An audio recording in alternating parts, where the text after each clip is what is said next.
Hey everybody, Doug8798 here. This is my WWE 2013 year-end review. I've been trying to get this video out for several days now, but I just kept putting it off and on because, of course, this is before I set up my webcam, and I didn't feel like recording. I never finished recording the video, but this video is out right now. And before I start off, I want to say WWE in 2013, while I thought it was better than WWE 2012, WWE this year sucked. Nothing entertained me. Nothing. No storyline entertained me. I didn't care about the Best for Business storyline with Triple H and Stephanie McMahon. I love Daniel Bryan in that storyline, but I didn't care about that storyline. I didn't think Daniel Bryan and Randy Orton needed Triple H and Stephanie to get over. I'm a huge Big Show fan, but I don't care about him these days. And Big Show, that guy's just been misused and been part of so many embarrassing storylines that you just don't care anymore. That guy, in my opinion, has not done anything really interesting since maybe about 2004 or 5. Then also I hated and really didn't care for the CM Punk Paul Heyman storyline. The CM Punk Undertaker storyline was also garbage. The match between the two they had was pretty awesome, but the storyline sucked. It wasn't believable, especially compared to what we've seen with the Undertaker in the past. Then of course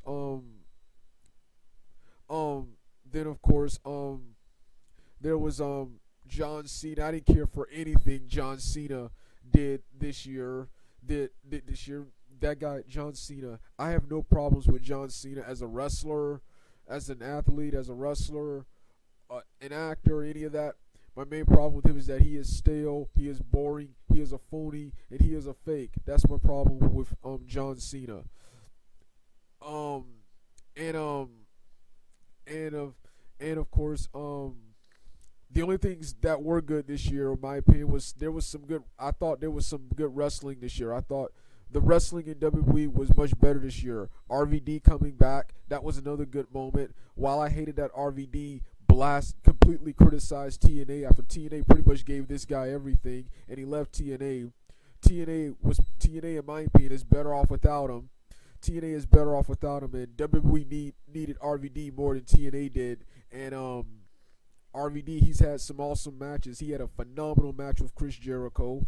He led Alberto Del Rio to, I think, 2 awesome matches. He had an awesome match with Dean Ambrose in the pre-show of SummerSlam. Another reason this year sucked. Belts still don't mean anything, despite the fact that all heels have them. You had Ambrose and RVD, that guy, United States title match in the pre-show of SummerSlam. Even the Diva match was higher than that. That just sucks. That just sucks. And then RVD delivering awesome matches. Then of course you had Daniel Bryan, in my opinion, wrestling some awesome matches with the Shield and Randy Orton. Daniel Bryan, I was mixed about him being put into the storyline with Cena, because I had no faith in him. WWE, they are not going to put the marketing machine behind Daniel Bryan. And Daniel Bryan is awesome. The only problem I have with Daniel Bryan is that he's too small. He has the skill, the charisma, and the look, not the right look, but the look, not the right look. And he has a following similar to Mick Foley and Hulk Hogan. He reminds me more of them than he does Stone Cold. But he's just too small. He's better off in the mid-card, and I saw that, and I was right. WWE completely buried him, turned him heel, and had him join the Wyatts. I didn't get behind. I didn't really. There were several moments where I got behind Daniel Bryan, but I never got behind that whole Best for Business storyline. I knew WWE were not going to put the whole marketing machine, the whole marketing machine behind Daniel Bryan. The same things they did with Cena, they were not going to do with Daniel Bryan. And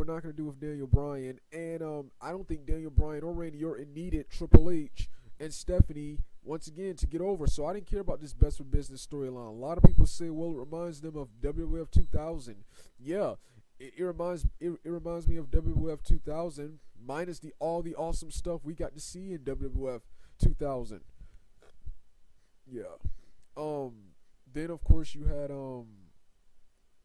then you had Los Matadores debut which um Primo and Epico are two awesome wrestlers, but my problem with them is that once again they're too small and they've been buried so many times. Is that why do I care? Why do I care about a stupid PG gimmick? Great wrestlers, but why do I care? Then they're burying my favorite team, 3MB.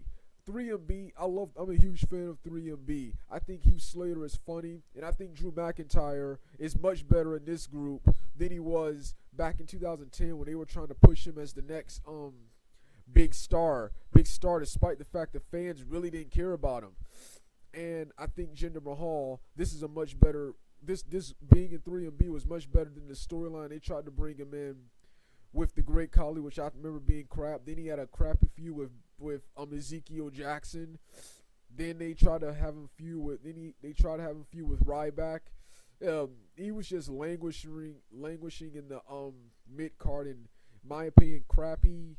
Sorry, excuse for storylines, but he finally found something good here with 3MB, and I hate the fact why can't 3MB three man band, why can't they be serious? I mean, why can't they be comedy but good wrestlers like Edge and Christian were back in the day, Chris Jericho, The Rock. These guys were mostly comedy, but they were pretty damn serious and legit in the ring. I think these guys could have challenged the Shield, and I think Heath Slater actually had the potential to be a top babyface for that company. I don't know about a world champion, but a top babyface for that company. But WWE just wants to make him look silly, I guess because he's from Georgia and sounds like a hick.